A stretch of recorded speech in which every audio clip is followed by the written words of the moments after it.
अपने आप को केंद्र की राजनीति में नहीं देखता हूँ। मेरा राजनीति में आने का कारण ही बिहार और बिहारी रहे हैं। मेरा एक अपना विजन भी है, बिहार फर्स्ट, बिहारी फर्स्ट। केंद्रीय मंत्री चिराग पासवान ने बिहार विधानसभा चुनाव लड़ने की इच्छा जताई है। इससे सियासी गलियारों में कई सवाल उठ रहे हैं, जैसे चिराग का ये फैसला एनडीए में सियासी खींचतान का संकेत है या सीटों के लिए दबाव, या उनका कदम एनडीए की रणनीति का हिस्सा है या व्यक्तिगत महत्वाकांक्षा। आइए जानते हैं।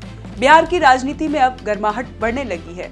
केंद्रीय मंत्री चिराग पासवान ने साफ कर दिया है, अगर पार्टी चाहेगी तो वो विधानसभा चुनाव लड़ने के लिए तैयार हैं। चिराग पासवान की पार्टी अब उनमें मुख्यमंत्री का चेहरे के तौर पर भी देख रही है। सवाल यह है कि क्या ये एनडीए में सियासी खींचतान का संकेत है या फिर सीटों के लिए दबाव की राजनीति। बिहार फर्स्ट, बिहारी फर्स्ट, यही नारा देने वाले चिराग पासवान अब खुद विधानसभा चुनाव लड़ने के लिए तैयार होते दिख रहे हैं। उन्होंने साफ कहा है, अगर पार्टी कहेगी तो मैं चुनाव लड़ूंगा। एलजेपी की तरफ से ये सूत्र बताते हैं कि पार्टी की कार्यकारिणी के सभी सदस्यों की भी भावना है कि चिराग को मैदान में उतरना चाहिए। संकेत यह भी है कि वो किसी आरक्षित सीट से नहीं, सामान्य सीट से चुनाव लड़ेंगे, ताकि वह सिर्फ दलित या पिछड़े वर्ग नहीं, पूरे बिहार का प्रतिनिधित्व कर सके।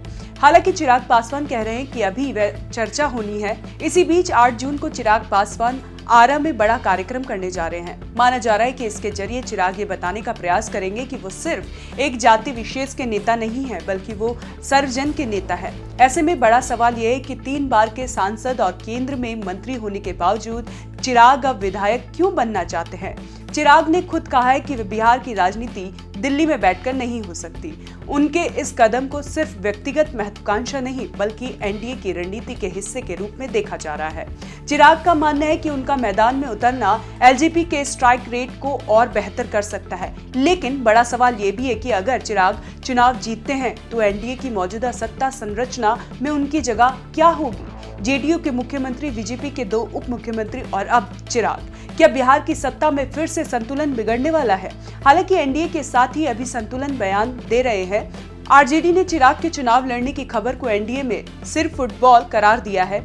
विपक्ष कह रहा है कि अब एनडीए में कई मुख्यमंत्री दावेदार हो गए हैं। उन्होंने दावा किया है कि जेडीयू और बीजेपी जहां नीतीश को चेहरा बता रही है, वहीं एलजेपी अब चिराग को आगे कर रही है। तो साफ है कि चिराग पासवान अब बिहार की सियासत में एक निर्णायक भूमिका के तौर पर तैयार हैं।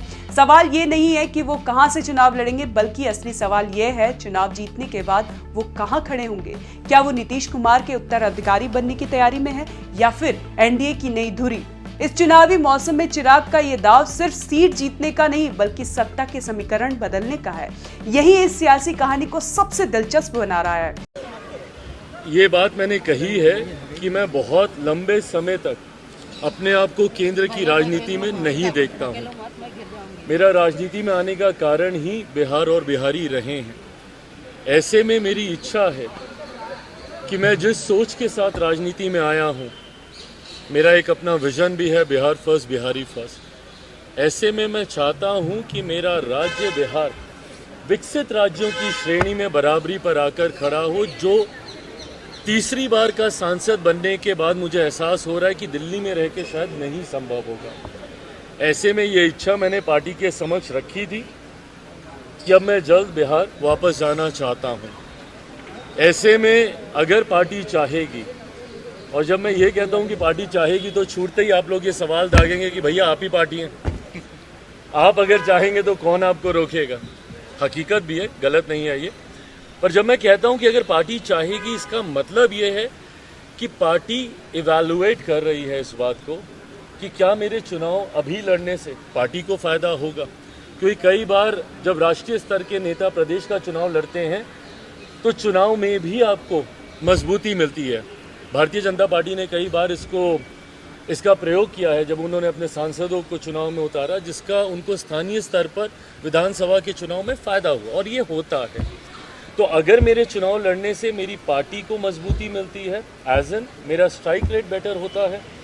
लोकसभा में हम लोग का 100% स्ट्राइक रेट था। मैं चाहूँगा कि विधानसभा में भी मैं जितनी सीटों पर भी लड़ूँ, पर मेरा स्ट्राइक रेट बेटर हो। तो अगर मेरा स्ट्राइक रेट मेरे लड़ने से और मेरे गठबंधन का प्रदर्शन अगर इससे बेहतर होता है, जो कि चर्चा में लग रहा है, तो मैं जरूर लड़ूंगा।